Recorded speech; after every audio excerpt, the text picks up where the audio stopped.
With us we have among the most respected overclockers in the AMD community. What we're trying to do is see what we can do with AMD FX. And the question is just how far can we go?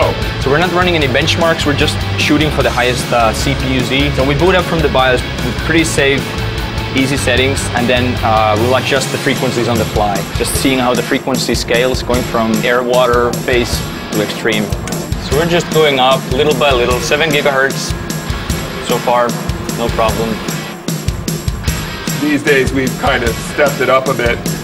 When we run liquid nitrogen, it's kind of a preliminary test for us, and it's been overclocking for the rest of the world for a long time. 7873, getting closer to the 8 gigahertz. 8 gigahertz.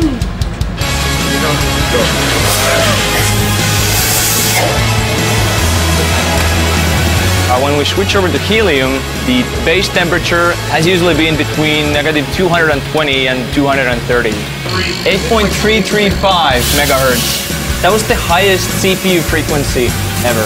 And we had the virus scanner enabled. Let's see if we can go higher. So this would be 8420 if we can make it.